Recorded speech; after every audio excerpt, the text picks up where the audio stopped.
చేసిన సహాయానికి. వ్యవధి లేదు, మీరు వెంటనే బయలుదేరి రాధానగరం వెళ్ళండి. బయట గుర్రాలు సిద్ధంగా ఉన్నాయి. అమ్మో, ఆ పిస్తాపారాలు చూశాడంటే పట్టేశాడు. నువ్వు కూడా వెళ్ళాలా? పార్టీ చుడిపిండి.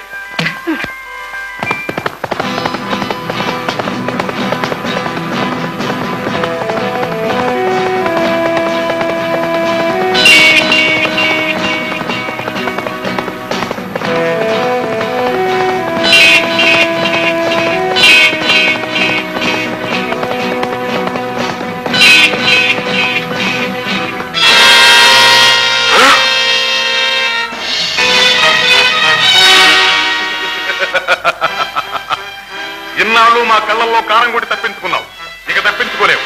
ఈ హవల్దార్ ఆదిశంకర వర్తసాధనం అంటే ఆటలనుకున్నావా, మాటలనుకున్నావా? ఈ తాత లాంటి వాళ్ళే తప్పించుకోలేకపోయాను. నువ్వెంత? వీళ్ళిద్దరినీ సంస్థానానికి ఇచ్చురండి. ఆ ద్రోహుల్ని విడుదల చేసి నాకే ద్రోహం చేస్తావా? నువ్వు చేస్తున్న కిరాతకాలను సరిదిద్దడానికి నేను ప్రయత్నం చేస్తున్నాను. చండాలి.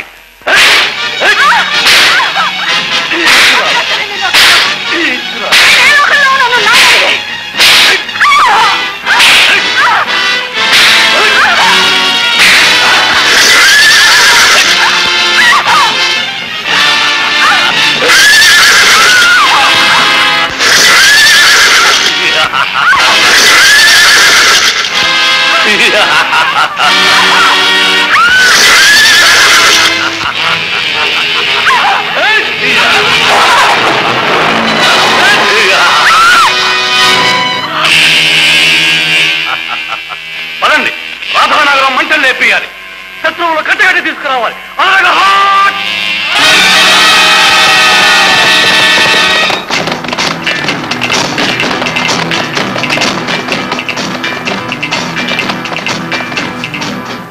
సుందరం, పెళ్లి కొడుకున్న ఒకే ఒక పెద్ద దిక్కు సత్యం.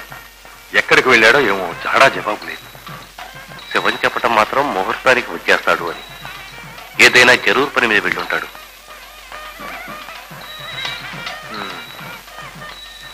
అమ్మో అమ్మో, పెళ్లికెళ్ళంటే మా రాధమ్మదే.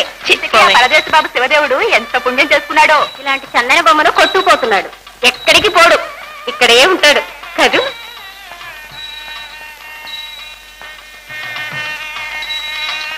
సుందరబాబు, సత్యంబాబుని అమల్దారు పట్టుకుపోయి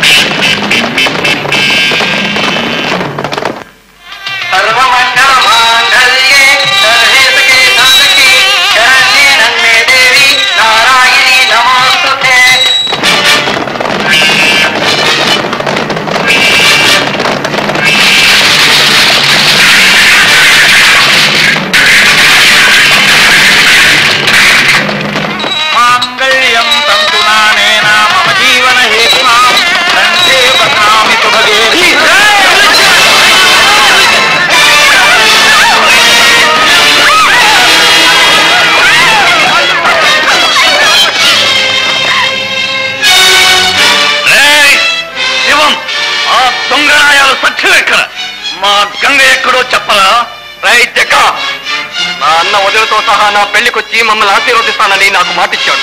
కానీ వాళ్ళు రాకుండా నువ్వే ఏదో ఆగడం చేస్తుంటావు. ఏం చేసావో చెప్పు. అన్న వదులుతో సహా పెళ్లికి వస్తా అన్నాడా? నీ పెళ్లి నేను చేస్తారా? అక్కడికి వస్తాను నీ అన్న.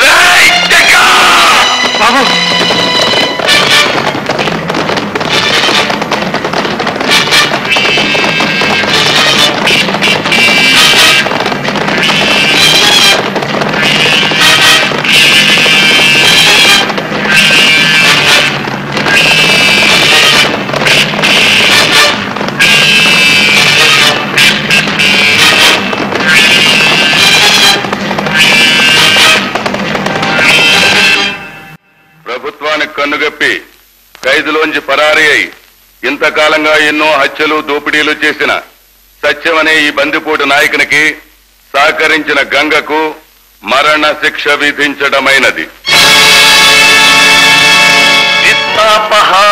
నాకు తెలుసురా, నువ్వు వస్తావు.